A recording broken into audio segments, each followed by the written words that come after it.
और यीशु मसीह के नाम से आज फिर से आप सब लोगों को पादरी अविनाश और मेरी पत्नी स्वर्ण का सलाम पहुंचे। आइए आज के वचन को सुनेंगे जो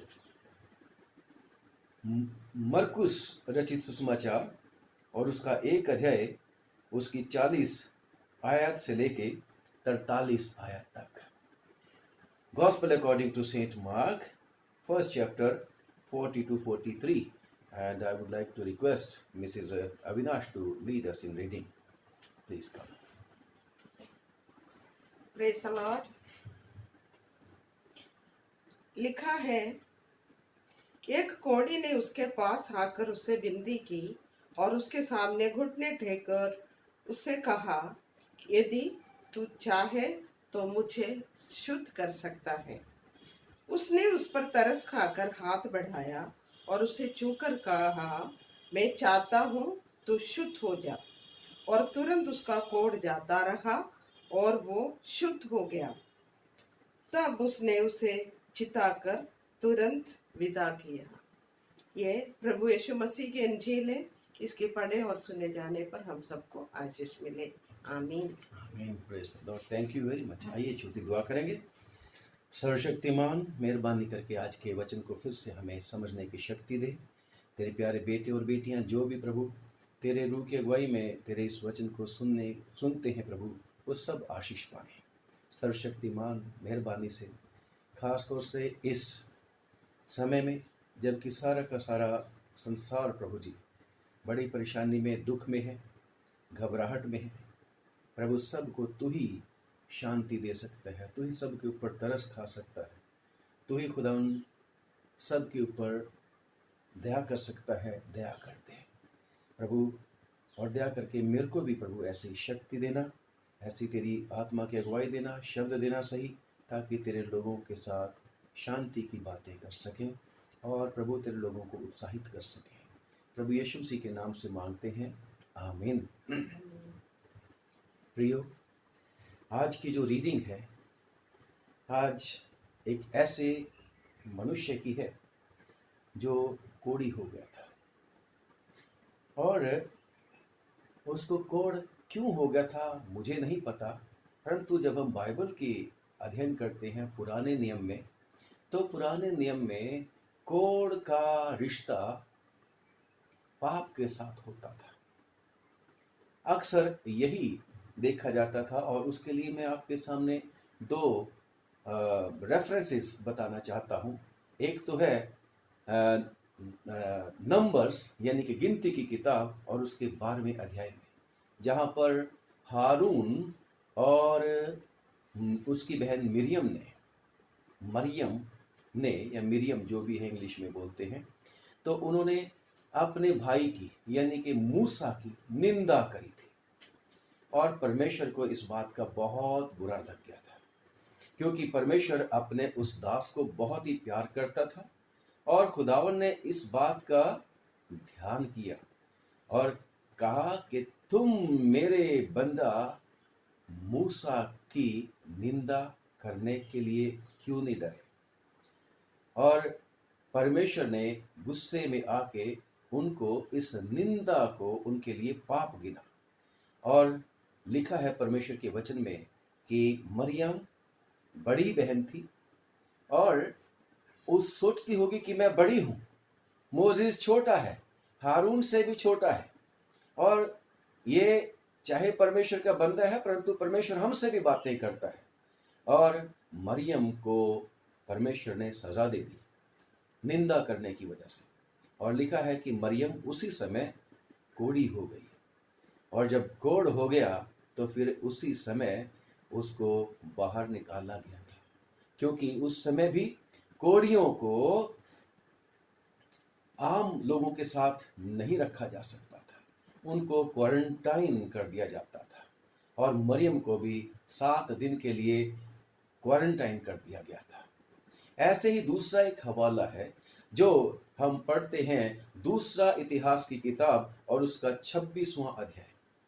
और वहां पर भी एक राजा था और उसका नाम उजिया था। वो परमेश्वर का बड़ा ही अच्छा बंदा था, परमेश्वर की इच्छा को पूरा करता था और परमेश्वर ने भी उसको अद्भुत सहायता दी थी, बहुत ही आशीषें उसको दे दी थी। परंतु लिखा है कि उसका मन फूल उठा, घमंड आ गया उसके बीच में। पहले वाले रेफरेंस में क्या था? निंदा और परमेश्वर के जन को बुरा भला कहना। और अब दूसरे रेफरेंस में बता रहा हूं कि उसका मन फूल उठा, वो घमंड से भर गया, वो अहंकार से भर गया। और इतना ही नहीं, उसने जो प्रीस्ट का काम था, याजकों का काम था, उसको भी अपने कंट्रोल में लेने की कोशिश करी और जाके परमेश्वर के भवन में वेदी के ऊपर धूप जलाने लगा। और जब याजकों ने कहा कि राजा ये तेरा काम नहीं है, परमेश्वर ने ये काम तो याजकों को दिया हुआ है, परंतु वो याजकों के ऊपर झुंझला उठा। और जब झुंझला उठा तो लिखा है कि उसी समय परमेश्वर ने उसको सजा दे दी और वो कोढ़ी हो गया और वो कोढ़ी रहा सारी उम्र तक। और उसको राजा को एक अलग घर में रख दिया गया, पूरी उम्र वो क्वारंटीन रहा। और पुराने नियम का ये विधि थी कि जब कोई कोढ़ी हो जाता था तो उसको उससे कोई लेना देना समाज का नहीं होता था। कोई उसको उस कोढ़ी वाले आदमी को उसके रिश्तेदार भी जो होते थे बिल्कुल पास नहीं उसके जाते थे, क्योंकि उसको अशुद्ध माना जाता था। और ये राजा को तो, चाहे वो राजा था, मरने के बाद भी उसको अलग कब्र दी गई थी। राजाओं के कब्रिस्तान में नहीं उसको कब्रिस्तान मिला, बल्कि उसको अलग जगह पे कब्रिस्तान में उसको, मतलब ये भी उसकी इज्जत नहीं हुई थी, क्योंकि परमेश्वर का मरा हुआ मनुष्य था, क्योंकि उसने तौबा नहीं की थी, पश्चाताप नहीं किया था। और भी कई एक रेफरेंसेस आप लोग पाओगे जहां पर परमेश्वर ने कोढ़ी लोगों को सजा दे दी और वो ऐसी वाली परेशानी से, ऐसी वाली बीमारी से बीमारी में जकड़े गए। और कोढ़ियों के लिए तो ये था कि उनको, कोढ़ियों को, जो राजा नहीं होते थे, उनको नगर के बाहर दूर क्वारंटाइन करते थे। और उनको हुक्म ये था कि अगर तुम्हें कोई आते जाते ठीक आदमी दिखे, यानी कि जिसको कोढ़ नहीं है, तो कोढ़ी उन्हें चिल्लाना था कि अशुद्ध अशुद्ध अशुद्ध अशुद्ध, यानी कि हमारे पास मत आओ, हमें ये बीमारी लग चुकी है। और ऐसा ही प्रयोग ये कोढ़ी था। हमें नहीं पता इसने क्या किया था, लेकिन रोमियो की चिट्ठी जब हम पढ़ते हैं, बहुत सारी बातें हैं जो परमेश्वर का गुस्सा इनवाइट करते। और जिसको हम पढ़ते हैं परमेश्वर के वचन में, रोमियो की पत्री और उसका 1 अध्याय और उसकी 28 आयत से लेके 32वीं आयत तक। मैं चाहूंगा कि हम इसको ध्यान से सुने, मैं पढ़ना चाहूंगा ठीक ठीक। और जब उन्होंने परमेश्वर को पहचानना ना चाहा, इसलिए परमेश्वर ने भी उन्हें उनके निकम्मे मन पर छोड़ दिया कि वो अनुचित काम करें। सो वे सब प्रकार के अधर्म और दुष्टता और लोभ, जिसकी बात अभी हम कर रहे थे, दुष्टता और लोभ और बैर भाव से भर गए, और डाह और हत्या और झगड़े और छल और ईर्ष्या से भरपूर हो गए और चुगलखोर हो गए, बदनाम करने वाले, परमेश्वर के देखने में घृणित, औरों की बेइज्जती करने वाले, अभिमानी, डींग मार, बुरी बुरी बातों के बनाने वाले, माँ बाप की आज्ञा न मानने वाले, निर्बुद्धि, विश्वासघाती, दया रहित और निर्दयी हो गए। वे तो परमेश्वर की ये विधि जानते हैं कि ऐसे ऐसे काम करने वाले मृत्यु के दंड के योग्य हैं। तो भी ना केवल आप ही ऐसे ऐसे काम करते हैं, वरन करने वालों से खुश भी होते हैं। प्रियो, बेशक आज भी हम सब लोग ये जानते हैं कि पाप की मजदूरी क्या है? मृत्यु है। पाप की मजदूरी मृत्यु है। और मृत्यु जब हो जाती है तो उसके बाद तो फिर आपको पता है, उसके बाद कोई चांस नहीं प्रभु के पास आने के लिए। परंतु परमेश्वर का धन्यवाद करते हैं कि परमेश्वर दयालु और कृपालु है, वो दया का सागर है। जैसे ये कोढ़ी था, जब इसको पता लग गया कि मैं कोढ़ी हो चुका हूं, और वो प्रभु यीशु मसीह के पास आता है। वो कोढ़ी प्रभु यीशु मसीह के पास आता है। वो कैसे आ गया? वो क्यों विनती करने लगा? क्योंकि लिखा है परमेश्वर के वचन में कि विश्वास सुनने से पैदा होता है और सुनना परमेश्वर के वचन से पैदा होता है। और मैं उम्मीद करता हूं कि उसने, जैसे 34वीं आयत में लिखा हुआ है कि यीशु मसीह ने उसके आस पास का जो गांव था, वहां पर जब संध्या का समय था, वहां पर हर तरह के बीमारों को चंगा किया था, दुष्ट आत्माओं को निकाला था। और उसने प्रभु यीशु मसीह के प्रचार को सुना होगा। जब आप इसी चैप्टर को पूरे को पढ़ोगे तो वहां पर इस कोढ़ी को वहां से सुनने को मिला होगा कि प्रभु यीशु मसीह चंगा करने की शक्ति रखता है। और इसीलिए वो अपनी परेशानी, अपनी बीमारी, अपने पाप, अपना कोढ़ जो उसको लग गया था, उसको लेकर प्रभु यीशु मसीह के चरणों में आता है। क्योंकि प्रभु यीशु मसीह ही कोढ़ से क्षमा कर सकते हैं, माफ छुड़ा सकते हैं। प्रभु यीशु मसीह ही पाप से छुटकारा दे सकते हैं। क्योंकि पाप की मजदूरी, मैं कहता हूं, कोढ़ है। जो अभी मैंने रेफरेंसेस बताए, पाप की मजदूरी पाप है, पाप की मजदूरी मृत्यु है। तो इन सब का छुटकारा प्रभु यीशु मसीह में है। और अभी जो कितने दिनों से हम लोग इसी के ऊपर बात कर रहे हैं कि प्रभु यीशु मसीह क्यों मरा?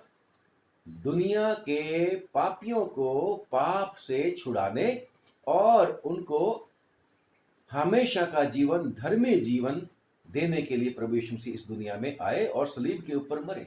उन्होंने हमारे पाप अपने ऊपर ले लिए ताकि हम उसके ऊपर विश्वास करने के द्वारा पापी ना रहें, बल्कि फ्री में धर्मी ठहर जाएं। और यहां पर भी इस आदमी का जो कोढ़ी था, ये प्रभु यीशु मसीह के पास आता है। और उसका आने का तरीका क्या है? वो विनती करता है प्रभु यीशु मसीह से। और विनती ही नहीं करता, बल्कि उसके सामने घुटने टेकता है। प्रियो, हमारा शिक्षा क्या है इसमें कि हमें भी प्रभु यीशु मसीह के पास आना चाहिए।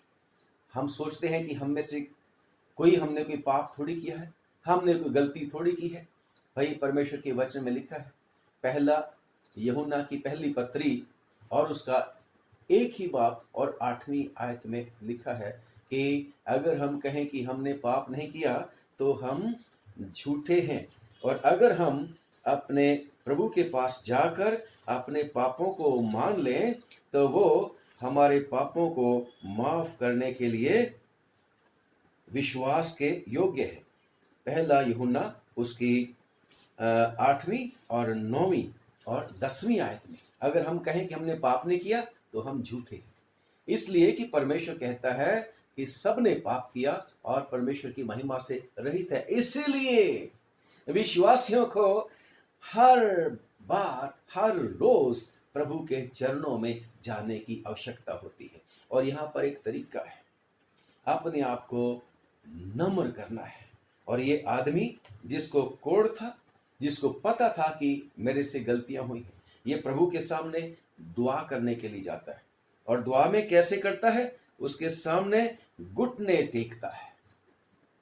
और दूसरी जगह पर लिखा है कि वहां उसने गिड़गिड़ा कर प्रार्थना करी थी कि अगर तू चाहे तो मुझे शुद्ध करता है। नंबर 1 क्या थी? कि पाप, गलती, कसूर है, प्रभु के चरणों में आना है। नंबर 2, जाना कैसे है प्रार्थना करने के लिए? कि अपने आप को टोटली प्रभु के ऊपर छोड़ देना है और विश्वास करना है उसके ऊपर। और साथ ही साथ क्या करना है कि उसकी इच्छा के मुताबिक प्रार्थना करनी है, उसकी इच्छा के मुताबिक प्रार्थना करनी है। जैसे इस कोढ़ी ने भी क्या कहा कि हे प्रभु, अगर तू चाहे तो मुझे शुद्ध कर सकता है। इसको विश्वास था कि प्रभु यीशु मसीह चंगा कर सकता है। परंतु इसने जाके एकदम से ऐसे नहीं कह दिया कि प्रभु यीशु मसीह मेरे को चंगा कर दे, नो। बल्कि उसकी नम्रता देखिए। उसकी नम्रता ये थी कि प्रभु, तेरी रजा में ही मेरा भला हो सकता है, अगर तू चाहे तो मुझे शुद्ध कर सकता है। घुटने टेकता है प्रभु के चरणों में, यीशु मसीह के चरणों में झुकता है, वो घुटने टेकता है और अपने आप को दीन और नम्र करता है और प्रभु के सामने अपनी अपनी मर्जी नहीं, बल्कि अगर तू चाहे तो उसकी इच्छा के मुताबिक। बाइबल भी हमें सिखाती है अगर हम प्रभु की इच्छा के मुताबिक कुछ मांगते हैं तो हमें मिलता है। और देखो आगे क्या था, अगली बात क्या थी कि जब प्रभु से उसने इस तरीके से प्रार्थना करी तो प्रभु का क्या रिएक्शन था? प्रभु ने तरस खाया, यीशु मसीह को उस पर तरस आ गया, क्योंकि हमारा परमेश्वर तरस खाने वाला परमेश्वर है। हमारा परमेश्वर दयालु और कृपालु परमेश्वर है। हम नए नियम ही की बात नहीं करते, बल्कि पुराने नियम में भी लिखा है। जब कितने सारे रेफरेंसेस है, बहुत ढेर रेफरेंसेस है, परंतु मैं एक दो रेफरेंसेस आप लोगों से बात करूंगा, पढ़ना चाहूंगा, जो मेरे को बहुत अच्छे लगते हैं। यहाँ पर लिखा है निर्गमन की किताब उसका 34वां अध्याय और उसकी 5वीं और 6वीं और 7वीं आयत में लिखा है, तब यहोवा ने बादल में उतर के मूसा के संग वहां खड़ा होकर यहोवा नाम का प्रचार किया, और यहोवा उसके सामने होकर यूं प्रचार करता चला गया कि यहोवा ईश्वर दयालु और अनुग्रहकारी, वो दयालु है, अनुग्रहकारी है, और कोप करने में धीरजवंत और अति करुणा में और सत्य है, हजारों पीढ़ियों पर निरंतर करुणा करने वाला, और अधर्म और अपराध और पाप का क्षमा करने वाला है। Praise the Lord. और प्रभु यीशु मसीह ही को पापों को क्षमा करने का अधिकार है, चंगा करने का भी अधिकार और पापों को क्षमा करने का भी अधिकार, यानी कि कोढ़ को दूर करने का अधिकार।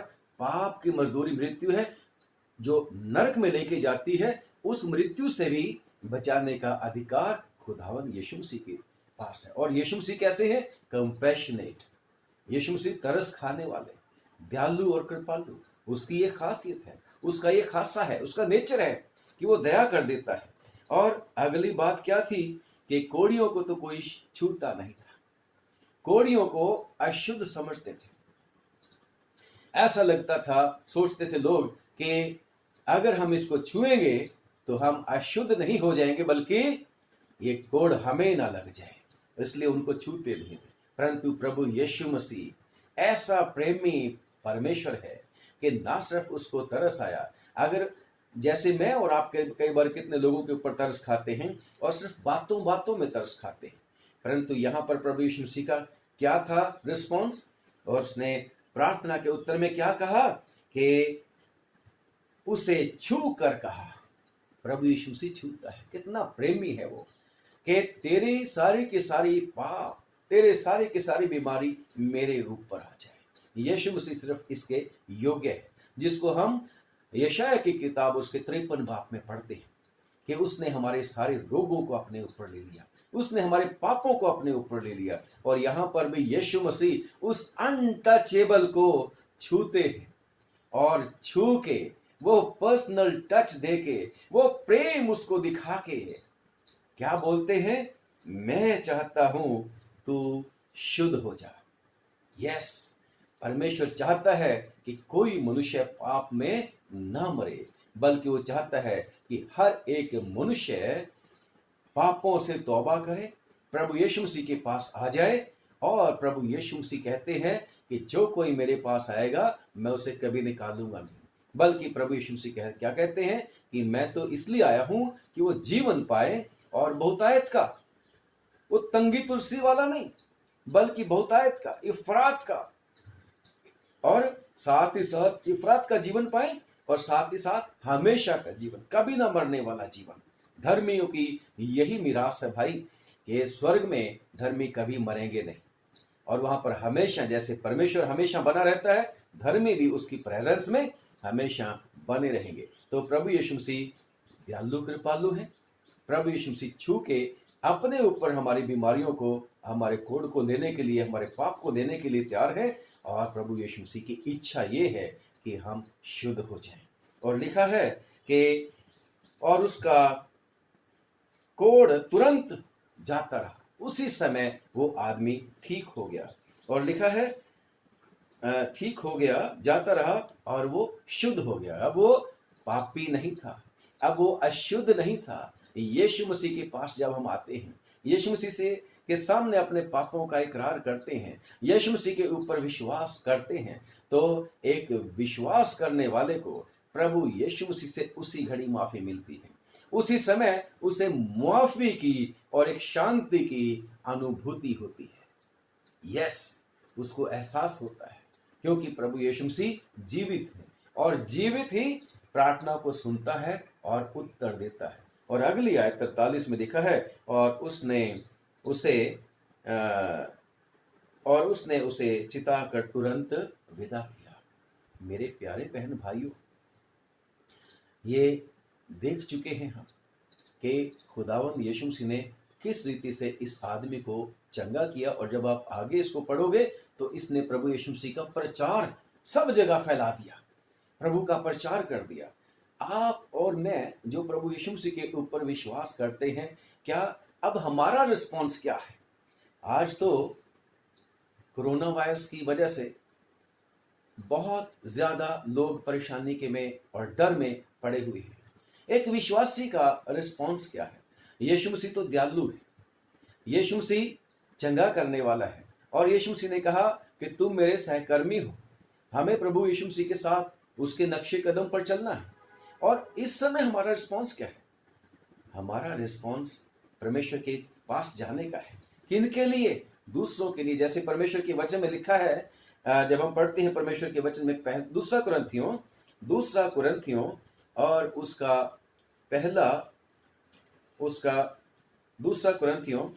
पहला अध्याय और उसकी 3 और 4 आयत पढ़ूंगा मैं आपके सामने। हमारे प्रभु यीशु मसीह के परमेश्वर और पिता का धन्यवाद हो, जो दया का पिता। कौन है? प्रभु यीशु मसीह, दया का पिता और सब प्रकार की शांति का परमेश्वर है। इस कोरोना वायरस में अगर कोई शांति दे सकता है तो वो प्रभु यीशु मसीह दे सकता है। अगर कोई दया कर सकता है तो प्रभु यीशु मसीह दे सकता है। और आपका और मेरा प्रत्युत्तर क्या है? मेरा और आपके रिस्पॉन्स क्या है? वो हमारे सब क्लेशों में हमें शांति देता है। जैसे आपको और मुझको परमेश्वर ने बचा रखा है, हमें शांति दे रखी है। लिखा है, ताकि हम उस शांति के कारण जो परमेश्वर हमें देता है उन्हें भी शांति दे सकें जो किसी प्रकार के क्लेश में है। प्रियो, आज अगर हमें परमेश्वर ने बचा के रखा है, क्लेश से छुड़ा रखा है। क्लेश कैसा वाला? लोगों के रिश्तेदार बीमार हो चुके हैं, लोग बीमार हो चुके हैं और उनका जीवन, उसका जी बड़ा जंजाल में, क्लेश में है, दुख में है। उनको भी किसी ना किसी से शांति और तसल्ली चाहिए। उनको भी कोई ना कोई प्रभु यीशु मसीह की तरह जाके उनको शांति दे सके, है ना। और लिखा है हमारा क्या रोल है कि हमें उन लोगों को भी शांति देनी है। किन लोगों को? उनके लिए भी जो कोरोना से ग्रसित हो गए, जो लोग उनके देखभाल करते हैं, और साथ ही साथ वो लोग जो ड्यूटी पे आते हैं, डॉक्टर्स, नर्सेस, पैरामेडिकल स्टाफ, है ना, सफाई कर्मचारी, ड्राइवर्स हैं, एम्बुलेंस वाले, एक्सरे वाले, टेक्नीशियन, सारे के सारे, पुलिस पर्सनल, वॉलंटियर्स हैं जो उनके डायरेक्ट उनके टच में होते हैं। हमें उनके लिए जो कोशिश कर रहे हैं उनके लिए दुआ करने की आवश्यकता है ना, क्योंकि परमेश्वर ही है जो हमारे जरिए अब इस दया का कार्य आगे बढ़ाना चाहता है। जब हम पढ़ते हैं होशे की किताब और उसका 6वां अध्याय, उसकी 1 आयत, चलो हम यहोवा की ओर फिरें, क्योंकि उसी ने फाड़ा और वही चंगा भी करेगा, उसी ने मारा और वही हमारे घावों पर पट्टी बांधेगा। वही है, परंतु किसके जरिए बांधेगा? आपको और मेरे को। जैसे कल हम बात कर रहे थे कि प्रभु ने उनको मैनेजर बना दिया। किनको? प्रभु के ऊपर विश्वास करने वालों को, कि अब जाकर सारी सृष्टि में शांति का सुसमाचार सुनाओ। और अगर हम नहीं कर सकते कुछ, तो कम से कम लोगों के लिए हम प्रभु के चरणों में जाएं, उसकी ओर फिरें। और परमेश्वर का हुक्म है, ये परमेश्वर का हुक्म है। जैसे तीमुथियुस की चिट्ठी और उसका पहला तीमुथियुस और उसका 2 अध्याय लिखा है कि अब मैं सबसे पहले ये उपदेश देता हूं कि विनती और प्रार्थना और निवेदन और धन्यवाद सब मनुष्यों के लिए किए जाए। यह परमेश्वर का हुक्म है। हमें सब लोगों के लिए परमेश्वर से प्रार्थना करना है, क्योंकि हमारा परमेश्वर दयालु और कृपालु है। और जब हम परमेश्वर के वचन में पढ़ेंगे 145वां अध्याय साम 145 भजन 145 और उसकी 8वीं और 9वीं आयत में फिर से रिपीट करूंगा। यहोवा अनुग्रहकारी और दयालु, विलंब से क्रोध करने वाला और अति करुणामय है। यहोवा सबों के लिए भला है, सबके लिए, और उसकी दया उसकी सारी सृष्टि के ऊपर है। Praise the Lord. परमेश्वर सारी सृष्टि को प्यार करता है, सब लोगों को प्यार करता है, हमारे देश के लोगों को प्यार करता है, दुनिया के सब देशों के लोगों को प्यार करता है। और मेरी और आपको जो हुक्म परमेश्वर ने दे दिया है, हमने उन लोगों के लिए प्रार्थना करनी है, ताकि परमेश्वर की दया से वो जो मेरे और आपके कंफर्ट के लिए आगे बढ़कर इस कोरोना के लिए इस कोरोना का मुकाबला करते हैं, इसको कंट्रोल करने की कोशिश कर रहे हैं, ताकि जब वो वापस अपने घरों पर जाएं तो वो भी परमेश्वर की दया से शांति पाएं, अपने प्रियजनों को सही सलामती से पाएं। परमेश्वर उन लोगों को शांति दे, शक्ति दे, परमेश्वर उन लोगों को बचाए। और परमेश्वर दया करके, तरस खा के आपकी और मेरी दुआ की वजह से जब हम सिंसियरली प्रभु से प्रार्थना करेंगे, इस कोरोना का अंत कर सकता है। यस, जब मरियम कोढ़ी हो गई थी तो क्या हुआ था? हारून और मरियम उसी समय मूसा के सामने गिड़गिड़ाने लगे, प्रार्थना करने लगे कि हमसे पाप हो गया है, अंगीकार करना है, हमसे पाप हो गया है, हमसे गलती हो गई है, हे हमारे प्रभु दुआ कर और ये पाप, ये कोढ़ हमें लगने ना दे। और मूसा ने भी क्या किया था? मूसा ने किससे प्रार्थना करी थी? परमेश्वर से प्रार्थना करी थी। परमेश्वर ने रहम करके, चाहे वो 7 दिन की विधि थी, परंतु उसको चंगा कर दिया था, मरियम को चंगा कर दिया था। दूसरी तरफ वो उजिया राजा था जिसका जिक्र मैंने कहा, उसने ना तो तौबा करी, ना अपनी गलती को माना, तो इसलिए वो हमेशा ऐसे रहा। इसलिए प्रियो, ये कोरोना वायरस भी किसी न किसी की गलती का कारण है और हम सब लोगों को प्रार्थना करने की आवश्यकता है।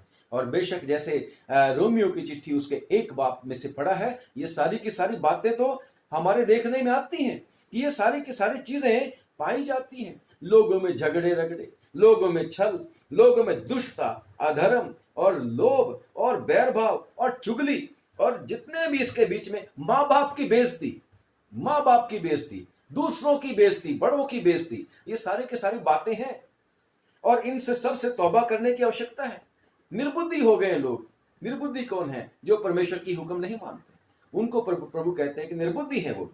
और लिखा है कि दया रहित हो गए और विश्वासघाती, डींग मार हो गए। यस, ये सारी की सारी बातें पाप है। और भी कितने सारी बातें बाइबल के बीच में लिखी है। इसलिए हम सबको इन सब बातों को लेकर प्रभु के सामने जाने की आवश्यकता है कि प्रभु गलती है। और लिखा है कि धर्मी की प्रार्थना से बहुत कुछ हो सकता है।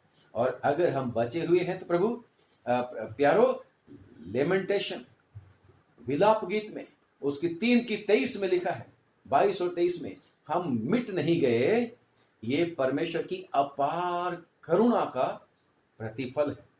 और ये करुणा, ये दया प्रतिदिन नई होती जाती है। आज भी नई हुई है।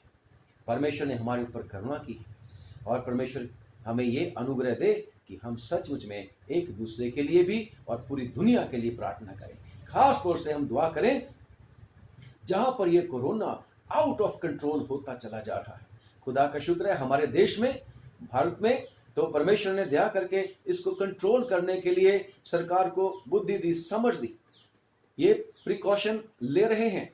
इलाज नहीं है किसी भी इस बीमारी का, परंतु कितने सारे देश हैं, अमेरिका है और स्पेन है और इटली है, वो भी परमेश्वर के लोग हैं। फ्रांस है, जर्मन है, यूके है, इंग्लैंड और इस्राइल है। और वो क्या है, ये कोरिया है, ईरान है, जहां की खबरें हम सुनते रहते हैं कि यहां तो बहुत ही ज्यादा बढ़ता ही चला जा रहा है, कंट्रोल नहीं हो रहा है, लोग मरते चले जा रहे हैं। आओ हम परमेश्वर के चरणों में जाएं और परमेश्वर हमारी दुआ को सुने और दया करे और जल्दी इस बुरी बीमारी को दूर करे, जिसने हमें इस योग्य भी नहीं छोड़ा कि हम एक दूसरे के साथ प्यार से मिल सकें। अब तो डर ही लगता रहता है कि कहीं जो आने वाला है, हमारी तरफ बात करने वाला है, इसको ना कुछ हो। कैसे वाली शैतान ने दूरियां पैदा कर दी। परमेश्वर मेहरबानी करे, दया करे। उसी ने फाड़ा वही चंगा भी करेगा, उसी ने घायल किया वही पट्टी भी बांधेगा। आओ हम उसके चरणों में चलते हैं। आइए दुआ करें। सर्वशक्तिमान, तू दयालु और कृपालु परमेश्वर है। हमारी गलतियों कसूरों को माफ कर। ओ प्रभु, ये दुनिया तेरी है, ये सब लोग तेरे हैं। तू सारी सृष्टि का परमेश्वर है। तू सब के ऊपर दया करने वाला परमेश्वर है। तू दया कर दे प्रभु। ओ खुदावन, देख कैसा समय आ गया है प्रभु। जैसे अभी हमने प्रभु इस कोड़ी के बारे में सुना कि कोई इसको हाथ लगाने के लिए तैयार नहीं होता था। उसके बहन भाइयों, उसके परिवार के लोगों, रिश्तेदारों ने, परिवार के लोगों ने भी उसको छोड़ दिया था प्रभु। ऐसे ही इस बीमारी की वजह से प्रभु, जिसको ये रोग लग जाता है, कोई भी खुदावन उसके पास तक नहीं जाता। उनके प्रिय जन भी प्रभु उनसे दूर दूर रहते हैं। ओ खुदावन, इस रोग को दूर कर दे, इस बीमारी को दूर कर दे, इस पाप को दूर कर दे खुदावन। खुदा तरस खा यीशु, अगर तू चाहे तो आज ही रात में एक अद्भुत काम हो सकता है। अगर तू चाहे इस समय, ओ प्रभु, ये कंट्रोल हो सकता है। अगर तू चाहे प्रभु यीशु मसीह, तो इसी समय ओ खुदावन, तू किसी न किसी को बुद्धि दे सकता है और इस कोरोना का इलाज मिल सकता है। अगर तू चाहे प्रभु, तो तू सब कुछ कर सकता है। प्रभु तौफीक दे कि सब लोग तेरे सामने झुक जाएं और प्रभु तौबा करें, पश्चाताप करें। और तू प्रभु, हे स्वामी, तू कितना दयालु परमेश्वर है, तरस खाने वाला है, जिसके बारे में हमने सुना। हमेशा माफ करने के लिए तैयार है, हमेशा दया करने के लिए तैयार है। हमारी दुआ को सुन ले प्रभु। तेरा शुक्र करते हैं उन सब लोगों के लिए भी जो प्रभु ऐसे लॉकडाउन में भी जान पर खेल कर खुदा हमारी जरूरतों को पूरा कर रहे हैं। वॉलंटियर जा जाके भूखों को खाना दे रहे हैं। उनको, उनके परिवारों को भी संभालना प्रभु यीशु मसीह नासरी। हे सर्वशक्तिमान, हम प्रार्थना करते हैं उन सब लोगों के लिए प्रभु कि ऐसी घड़ी में भी खुदावन, ओ पाक यहोवा, दूसरों का ख्याल रख रहे हैं प्रभु। दया करके, तरस खा के सब के ऊपर अनुग्रह कर, दया कर और जल्द प्रभु हमारे इस दुनिया के बीच में शांति और तसल्ली ले आ।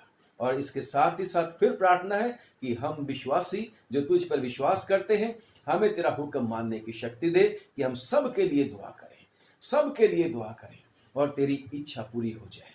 प्रभु यीशु मसीह के नाम से हमारी छोटी प्रार्थना को सुन ले और कबूल कर ले। आमीन। Thank you very much. God bless you and God bless again.